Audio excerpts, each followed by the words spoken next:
Here now to talk about it, Don Barnett, Center for Immigration Studies, where he's a fellow.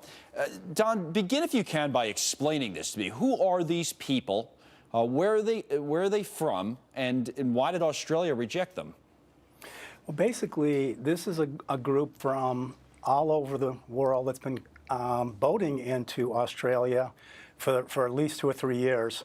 And Australia has a policy where they're not accepting anybody by boat because they were getting a large number of boaters and there was deaths and so on and so forth.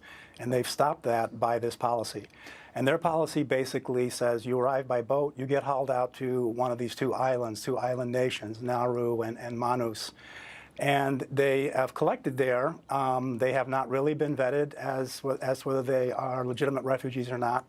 Right. But basically, up to 2,000, mostly male, probably about 90% single male, have been collected on this island.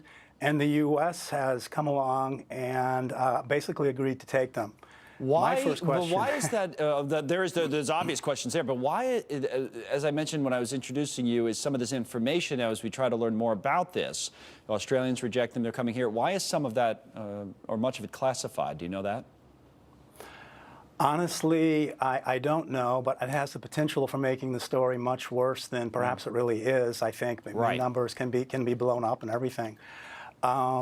That's a very good question. I found the same thing, that getting an exact feel for the numbers is, I mean, it's going to be known eventually because they, by law, do have to record refugees as they come in and where they come from. Because on the one hand, they could, if we knew more about it, you might say, well, these people are okay. It was just because of the issue in Australia was the boats, right?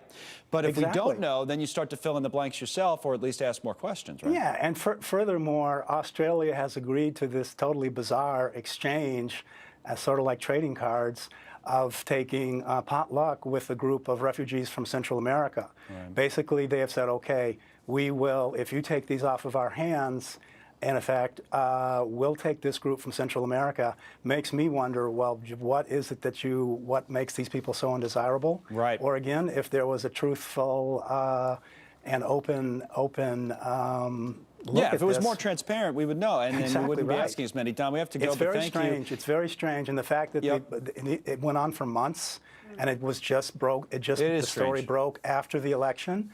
I'm assuming they thought it would be a negative for the election if it had broken prior to the election. I'll tell you what, we'll follow up on it, and maybe we'll learn more in the coming weeks and months. But Don Barnett, thank you very much. We appreciate it.